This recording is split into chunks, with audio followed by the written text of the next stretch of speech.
those of you who are new to my channel, my name is Aya and I'm a bento mom. I make fun and creative lunchboxes for my daughter Zion. I'm also into gardening and homemaking, and I also love food, travel, and shopping. So if these are the things that interest you, please keep on watching. So happy Friday, guys! It's the last day of this school week, and we are now on day 5 of our series, which are classic na Halloween characters. So last Monday, we did a witch bento, and then on Tuesday, we did jack-o'-lantern bento, and then on Wednesday, we actually did a ghost bento, and yesterday, Thursday, we did a spider bento. So for today, it's another classic character. We're actually doing a skull na bento, but this is actually a sugar skull. So let's check out and see kung ano ingredients natin for today. So for today, guys, as you have seen in the title, and as we have mentioned earlier, we're gonna be doing another classic Halloween character or decoration. And this is gonna be a skull bento. But we're gonna make it more colorful. So I decided to do a sugar skull bento. So this is also called calavera. So this is used in the Mexican tradition, which is the Day of the Dead. So if you're familiar with the movie Coco, so that's where they observe the Day of the Dead. And as you can see there sa screen, sa logo ng Coco, the movie, ayan, merong calavera dyan. And I already did this one time, I think last year. So there's a screen yung bento creation ko. And I used different ingredients. And for today, I'm just gonna be doing another version of it. So let's check out our ingredients. So for the sugar skull, we just need rice. So any color of rice. So it can be plain or you can color it. So for today, I'm choosing pink. And I use the juice of red cabbage to color this one. So for you to be able to achieve this pink color, just boil the red cabbage and then just put a few drops of lemon to achieve this pink color. And then the juice, you will mix it with the rice and you will get this pink colored rice. Okay, but again, you can use any color or you can use plain rice. Okay, and then for our details, I'm gonna be using these 2 slices of carrots for the eyes, and then also nori sheets. So this is what we basically need for the sugar skull. But then I also have candy sprinkles here, which is optional if you don't have these. But I'm gonna use this for decoration later. Of course, we need to start by molding the rice. So we'll get a portion of our rice, so about 3 tablespoons. There. And then you just need to wrap it in the cling wrap and then just mold it.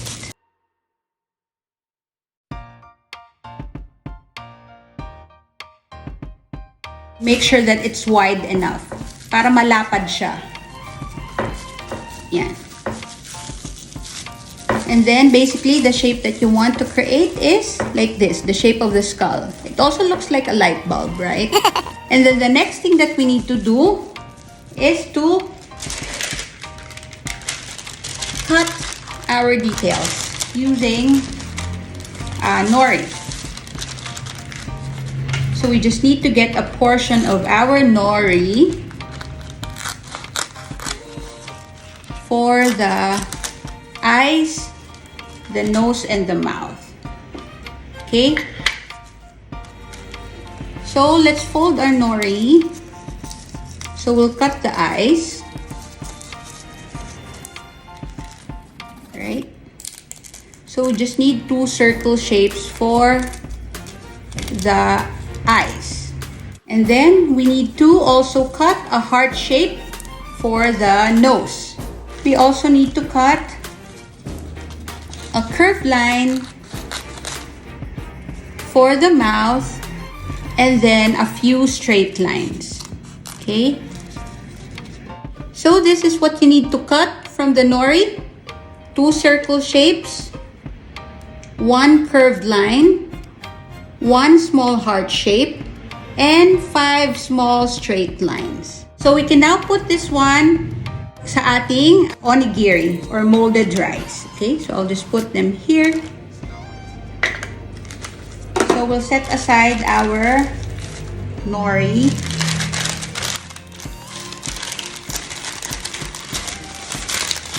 And then we'll get our onigiri. Okay? So let's open up our molded rice or our onigiri.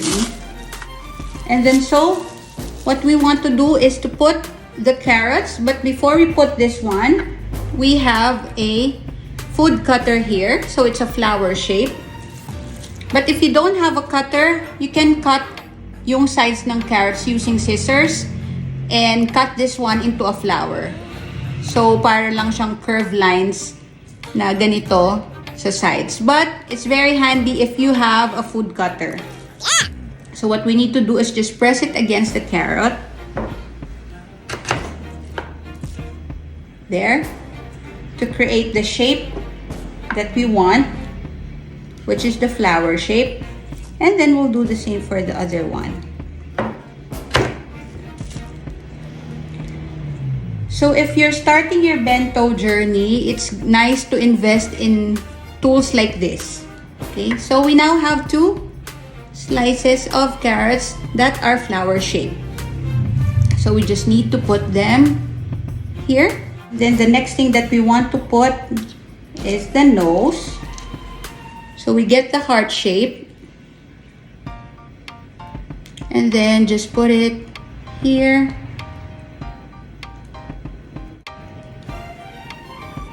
And then we'll get our curved line. And we'll put it here sa kanyang mouth. There. And then we just need to get the straight lines. So we'll just put the straight lines here.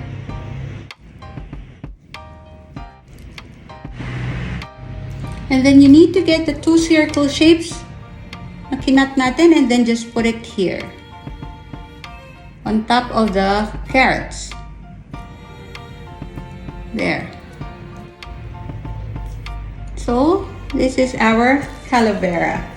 So you can do that as is, but then this is optional again, since I have these sprinkles.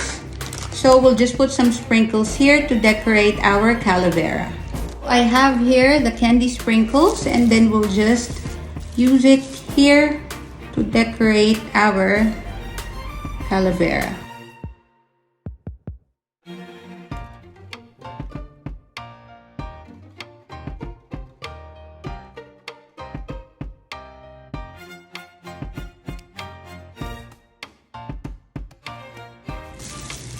There you go. So we're now ready to put this one in our bento box.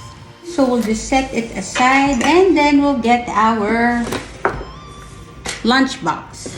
So again, I'm using the Lunchbox tapas, which is my favorite, and as you can see, there's already a lining there. So I lined it with a cooking sheet. This one. We'll just put our calavera or our sugar skull here in the main compartment. There you go.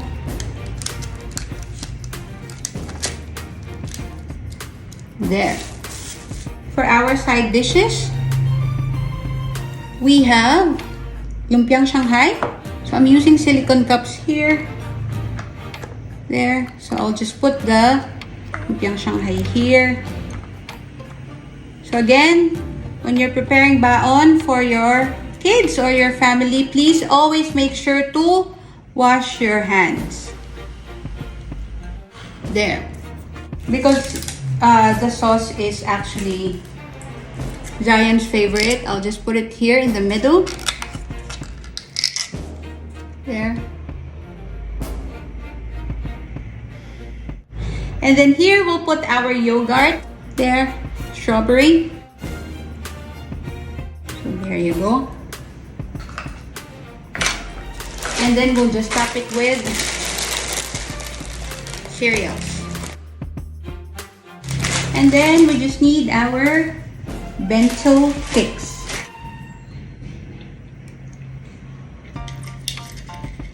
I don't have much Halloween picks because I didn't want to buy and spend too much. Kasi ano siya, seasonal, so I cannot use it like all the time. So I have a few. There. So this is our finished product. Ta-da! That's it guys for today. I hope you enjoyed what we did. If you enjoyed, please like and share this video. And also please don't forget to subscribe to my channel and hit the notification bell para palagi kayong updated if I have a new video upload. Thank you for watching guys. Happy weekend. See you in my next vlog. Bye!